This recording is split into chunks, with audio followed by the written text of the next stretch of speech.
Olá pessoal, estamos de volta com a nossa terceira videoaula, agora já começando a produzir o conteúdo do curso, mostrando para vocês aí a nossa camiseta oficial, nosso projeto Bem Me Conte, que em breve vocês vão ficar sabendo aí também do que se trata pelas mídias sociais, ok?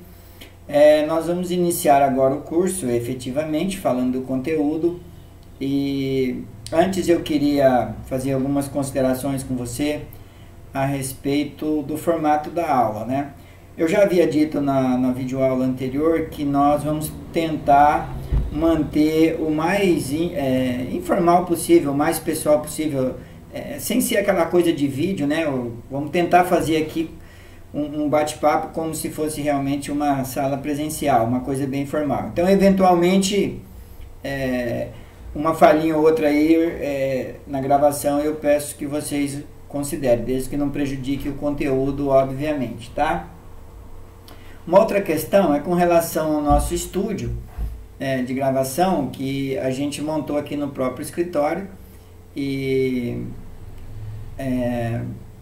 eventualmente pode ter um barulho aí. Nós fizemos todo o cuidado para que a gente não capte nenhum som estranho à matéria, né? Mas se ocorrer aí ao fundo alguma coisinha estranha, tranquilo, desde que não prejudicar também a aula, né? Que faz parte aí dos percalços do caminho, tá bom? Esse primeiro momento do nosso treinamento é aquele momento que eu disse para vocês na videoaula anterior, ser um pouco pesado, né? Mais teórico, mais uma discussão de conceitos e de regras, então a gente tem que relevar esse momento, é um pouco chato. Vai ficar legal quando a gente entrar no módulo onde nós vamos manusear efetivamente a parte prática, né, do LaLure e da ECF, e aí fica mais atrativo o negócio, né? Legal. E também eu quero chamar a sua atenção para necessidade de você, antes de entrar num módulo de escrituração do LaLure lá na ECF, que você faça o curso gratuito que está lá, né, como bônus do aplicativo da ECF, para que você tenha mais familiaridade com relação ao manuseio do aplicativo, tá legal? Então vamos ao nosso conteúdo, vamos falar inicialmente da parte de contabilidade e os seus conceitos, né? E o que tudo isso tem a ver com a apuração do lucro real. Ainda complementando essa introdução, eu quero dizer para vocês o seguinte: por experiência própria nesses últimos anos, o que está ocorrendo, e agora nessa semana que nós estamos gravando a videoaula, isso aconteceu novamente. Vários alunos que eu já passou pelos meus treinamentos, e algumas empresas também que nós prestamos consultoria, elas nos ligam e mandam material, mandam os arquivos da ECF porque estão com dificuldade de montar. Só que quando a gente observa qual é o verdadeiro problema, nós observamos que você tem um grande problema na ECD, que é a base, né, da ECF, da apuração do lucro real agora, e o conceito de ECF ainda não está muito que digerido, né, pela turma aí da contabilidade, ok? Falta familiaridade com isso. Essa é a razão também da gente ter lançado esse treinamento, né? Mas nós vamos construir tijolinho por tijolinho, desde o início, todo esse processo até nós concluirmos lá com os incentivos fiscais. Depois que o imposto está apurado e recolhido, nós vamos chegar lá, ok? Ainda uma outra coisinha que me ocorre agora é com relação ao tamanho dos vídeos aqui, né? Eu vou dosar, então um módulo pode ter mais que 1, 2, 3, 4 vídeos, porque os vídeos não devem ser muito longos, certo? No máximo aí 15 minutos. Então nós vamos também procurar manter esse padrão de vídeo, tá? De no máximo 15 minutos, eventualmente passar um pouquinho ou um pouquinho menos, né? Mas é o ideal aí para os padrões de curso dessa natureza, tá certo? Legal. Vamos falar então do nosso treinamento, né? Que a gente chama de Super Curso 4 em 1. E por que 4 em 1, né? Porque, na verdade, cada tema desse que nós vamos abordar conjuntamente aqui é objeto de um treinamento, né?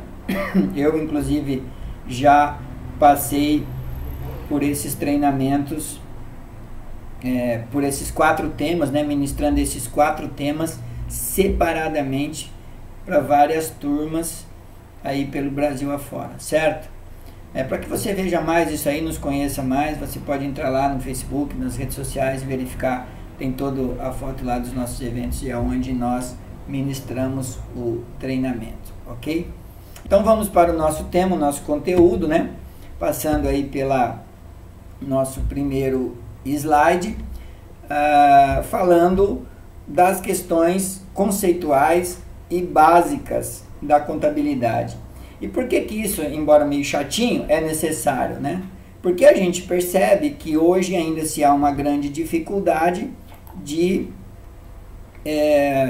aplicar a contabilidade. A contabilidade é uma ciência, logicamente que hoje ela está ligada a 2 questões cruciais, né?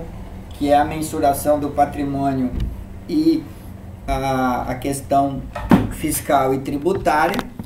E ultimamente nós temos nos últimos, vamos pegar aí um período de 2008 para cá, né? Nós temos acentuadamente mudanças extremamente grandes e brutais para serem absorvidas. E essas mudanças não foram absorvidas na mesma velocidade e da mesma quantidade que o tamanho das mudanças provocaram, né?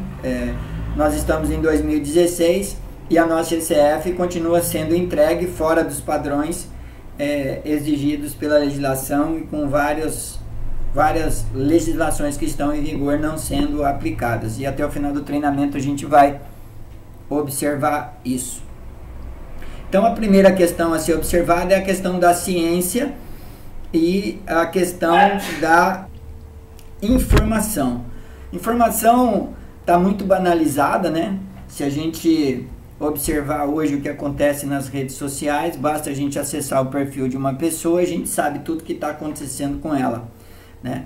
É o que a gente chama hoje de banalização da informação. Contabilidade nada mais é um balanço, uma DRE, uma DMPL, é uma informação, e uma informação que carrega em si toda uma problemática jurídica, criminal, que precisa ser observada, caso ela não atenda os padrões exigidos pela legislação. Relembrando, nós temos, logicamente, aqui, assistindo às aulas, né, uma pluralidade de pessoas. Nós temos contadores mais experientes, menos experientes, alunos de faculdade, e enfim, então a gente tem que tratar um pouco que, como a sala é bem heterogênea, a gente tem que tratar o assunto dessa forma. O objeto da contabilidade é o patrimônio. E aqui cabe uma reflexão mais profunda no cenário atual, que é a aplicação das novas normas, que tem não uma aplicação fiscal, uma problemática fiscal, né, tanto que ela foi resolvida com a Lei 12.973. Mas qual é a grande questão das novas normas? É a mensuração do patrimônio. Então, se a gente olhar ao derredor hoje nosso e do que está acontecendo no país e no campo da contabilidade, nós vamos perceber que a informação inadequada pode gerar grandes dissabores, né? O objeto da contabilidade é exatamente esse, quantificar o patrimônio. Agora, para que eu chegue na quantificação do patrimônio e para que eu chegue na apuração do resultado, que é meu objetivo, eu tenho uma série de percalços, uma série de de variáveis, né, que são fatores extremamente complicadores. Principalmente agora no mundo digital. O que eu venho observando e mapeando ao longo desses últimos 10 anos, mexendo com o SPED, trabalhando na área do SPED. Para gerar essa informação no padrão digital e adequada, eu tenho que, crucialmente, cuidar do meu processo interno. Eu vou falar melhor sobre isso mais à frente um pouquinho, que nós temos um slide especificamente para tratar desse assunto, né? Mas aqui, lembrando que não é simplesmente eu definir a contabilidade como objeto de quantificação e mensuração do patrimônio, mas para que eu chegue nisso adequadamente e de forma qualitativa, eu preciso aplicar. Eu estou envolvido dentro de uma organização com várias pessoas e vários departamentos que estão produzindo informação que vão influenciar diretamente nesse processo, e não se tem dado tanto cuidado assim para o processo interno. E no mundo digital, então, isso é absolutamente fundamental e necessário, tá certo? Então, esse é o caminho da contabilidade, é para isso que ela existe. Não há lucro real sem contabilidade, né? Não há resultado adequado sem a contabilidade, tá certo?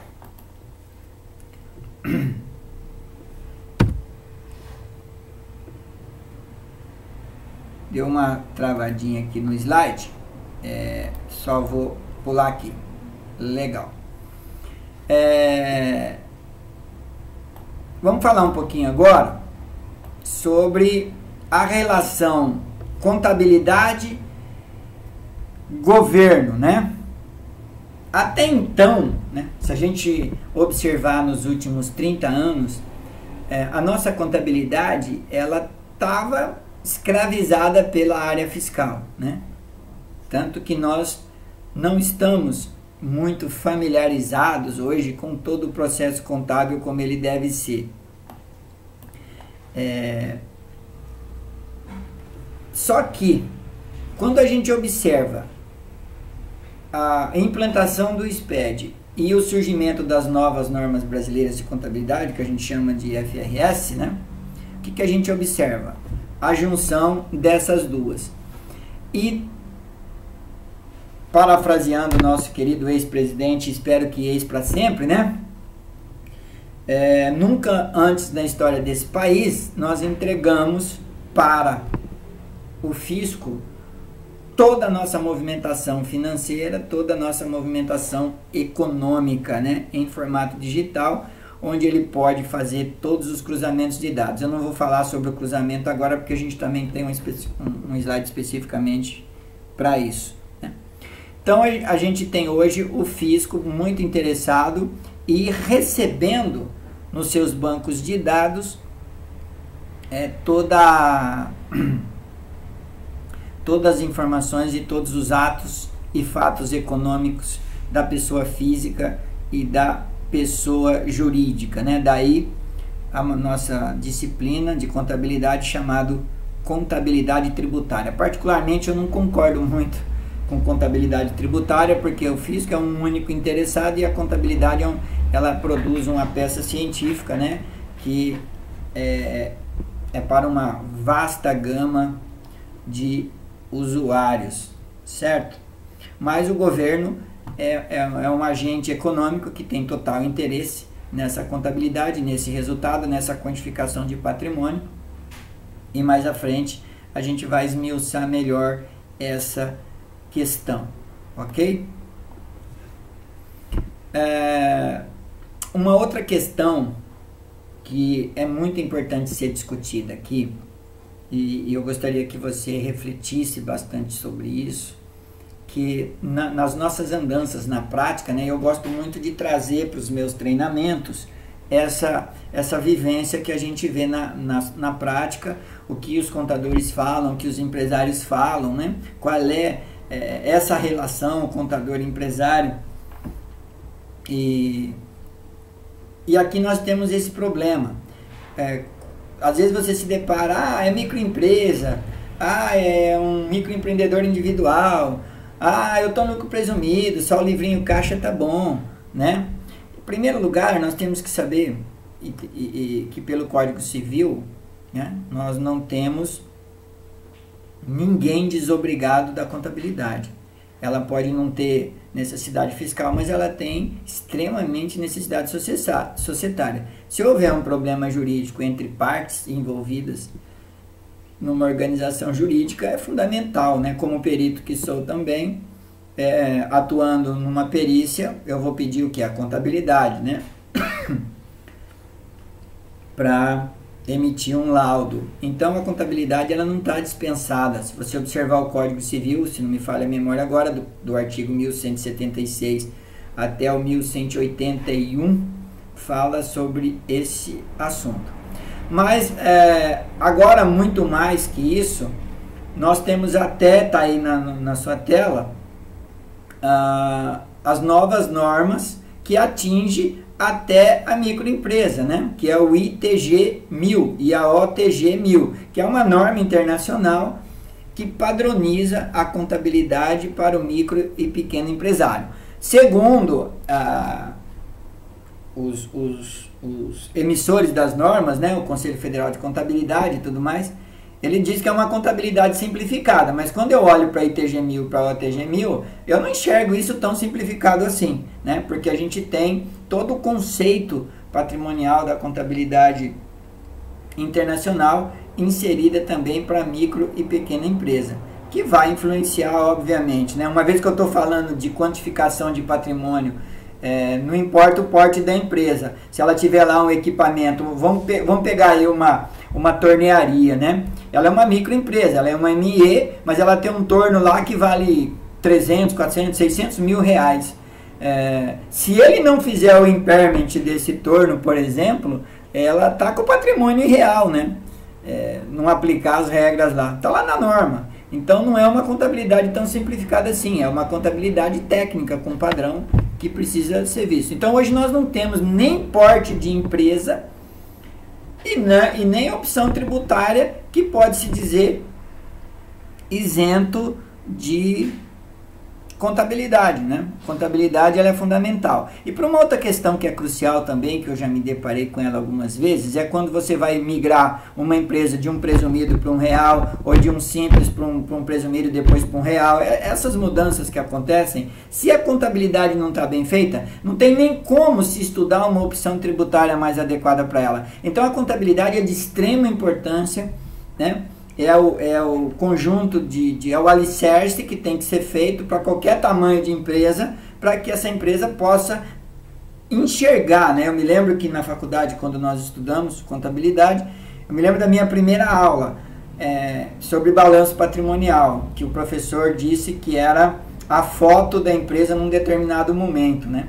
Então no dia 31/12 nós vamos lá, emitimos o balanço totalmente fechado, conciliado, e como se tirar uma foto, né, daquele momento ali. Aquela é a situação patrimonial da empresa, certo? Outra coisa que a gente viu nos últimos anos acompanhando essa mudança toda é a contabilidade como ferramenta de controle.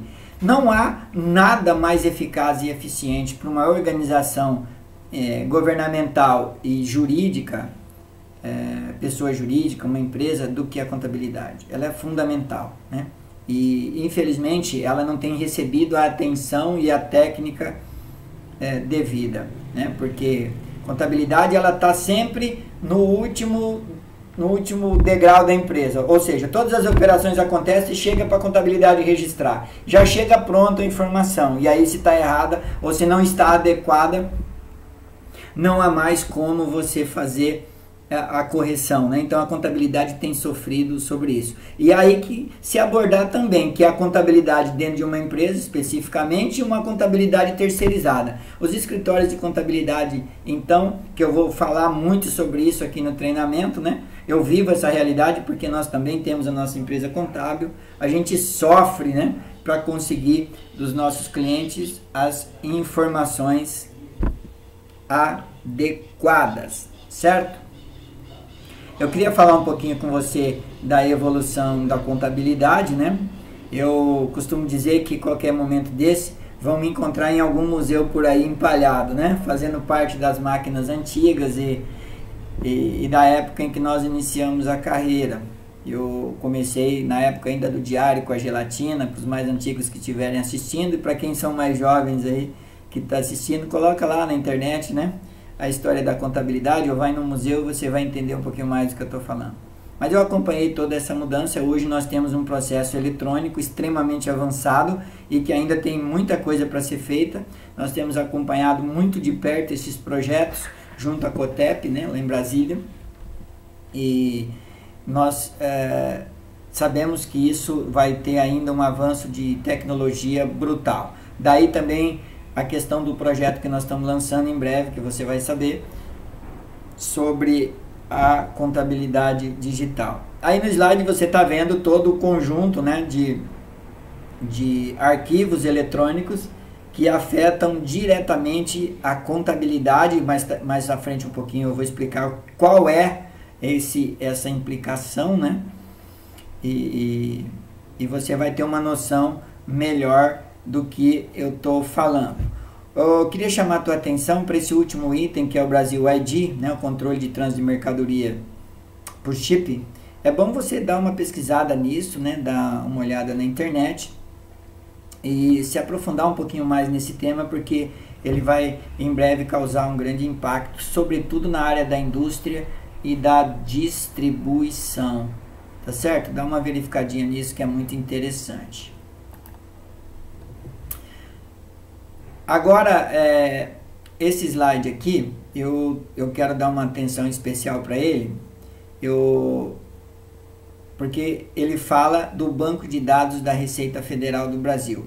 É como se a gente fizesse um desenho, né, do banco de dados da Receita Federal. Nós enviamos as nossas informações com base em blocos, né?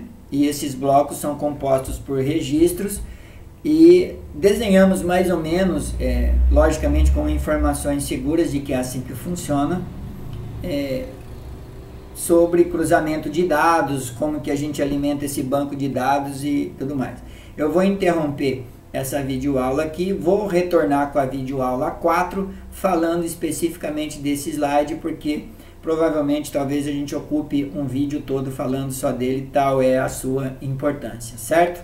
Até já então, no próximo vídeo a gente volta com esse assunto, esmiuçando esse banco de dados. Até já!